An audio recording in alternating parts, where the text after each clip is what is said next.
ഒന്ന് മനസ്സിലായില്ലേ? ശരീരം മൊത്തം ട്യൂബും വയറും നെഞ്ചത്ത് വെന്റിലേറ്ററും തല അനക്കി നോക്കി പനക്കാൻ പറ്റണല്ലേ? തലയുടെ 2 സൈഡും സ്ക്രൂ ഒക്കെ ഇട്ട് വലിയൊക്കെ ഉണ്ട്, ഒരു വെയിറ്റ് ഒക്കെ വെച്ച് നടക്കാൻ പറ്റണല്ലേ? ഒന്ന് മനസ്സിലായില്ലേടാ? ആകെപ്പാടെ സങ്കടമായി.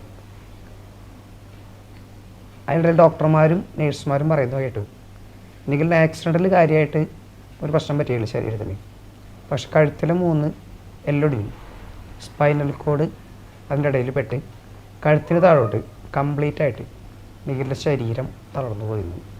ഇനി എത്ര കാലം ട്രീറ്റ് ചെയ്താലും എന്ത് ചെയ്താലും ഈ ഒരു അവസ്ഥ തന്നെ ആയിരിക്കുള്ളൂ, ഒരു മാറ്റം ഉണ്ടാവില്ല. ഒരു സെക്കൻഡ് പോലും വെന്റിലേറ്റർ അവൻ്റെ ശരീരത്തിൽ നിന്ന് മാറ്റാൻ പറ്റില്ല എന്ന് പറഞ്ഞു. കഴുത്തിനോട് സെൻസേഷൻ ഒന്നുമില്ല. പിന്നെ ഇപ്പം ഒന്നും പറയണ്ടല്ലോ. ജീവിതത്തിലെ എല്ലാ പ്രതീക്ഷകളും അവസാനിച്ച് ആ വെന്റിലേറ്റർ ഐസിയിൽ അവസാനിച്ച ഒരു 19 വയസ്സുകാരൻ്റെ അവസ്ഥ. അതിപ്പോൾ എന്നേക്കാളധികമായിട്ട് ഈ പ്രായം കടന്നു പോകുന്ന നിങ്ങൾക്ക് എല്ലാവർക്കും മനസ്സിലാവും. ഒരു പക്ഷെ എന്നെ കേട്ടുകൂട്ടിയെന്ന് എല്ലാവർക്കും മനസ്സിലാവും. എല്ലാവരെയും പോലെ ഒരുപാട് പ്രതീക്ഷകളുണ്ടായിരുന്നു, ഒരുപാട് ആഗ്രഹങ്ങളുണ്ടായിരുന്നു, എല്ലാം കഴിഞ്ഞു. ആ ഒരു സമയത്ത് നിവർത്തി ഇല്ലാണ്ടായപ്പോഴാണ് ആദ്യം വിചാരിച്ച് മരിക്കാമെന്നാണ്, ആത്മഹത്യ പറഞ്ഞു. ഇപ്പോഴത്തെ യൂത്ത് എല്ലാവരും ചെയ്യുന്നൊരു കാര്യമുണ്ട്, കൊച്ചു കാര്യങ്ങൾക്ക് പോലും അവർ ഓടിച്ചെന്ന് ഒന്നും ആക്സെപ്റ്റ് ചെയ്യാൻ പറ്റാണ്ടാകുമ്പോൾ ഒന്ന് ലീവ് കടിച്ചു.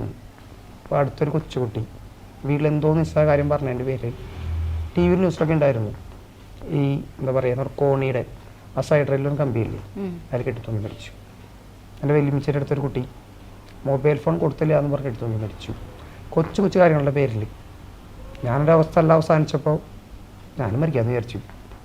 എന്നെ കണ്ടാൽ മനസ്സിലാവില്ലേ, എൻ്റെ കാര്യത്തിൽ ആത്മഹത്യ ആഗ്രഹം മാത്രമാണ്, ഒരിക്കലും നടക്കില്ല. മുഖത്തോ ശരീരത്തിലോ ഒരു ഈച്ചയോ കൊതുക് ഉറുമ്പ് വന്നാൽ പോലും എന്നെ കൊണ്ടൊന്നും ചെയ്യാൻ പറ്റില്ല. ഞാൻ അങ്ങനെ ആത്മഹത്യ ചെയ്യാം. ആ ഒരവസ്ഥയിലാണ് ഫസ്റ്റ് പറഞ്ഞ പോലെ നമ്മുടെ കർത്താവിനെ ആദ്യമായിട്ട് ഞാൻ വിളിച്ചത്. നമ്മൾ കർത്താവിനെ വിളിക്കുന്നതിനേക്കാളും മുമ്പ് നമ്മുടെ വിളിയേക്കുന്നൊരു കർത്താവ് ചിന്ത ജീവിക്കുന്നുണ്ട്. ആ നിസ്സഹായ അവസ്ഥയിൽ കരഞ്ഞ് വിളിച്ചപ്പോൾ വചനം പറയേണ്ടല്ലോ, 49:16 പെറ്റമ്മ മറന്നാലും ഞാൻ തന്നെ മറക്കില്ല എന്ന്. അത്രയും കാര്യമുള്ള കർത്താവ് ആ വെന്റിലേറ്റർ ഐസിയിൽ വെച്ച് ചങ്ക് പൊട്ടി ഞാൻ വിളിച്ചപ്പോൾ എൻ്റെ പ്രാർത്ഥന കേട്ടതാണ്.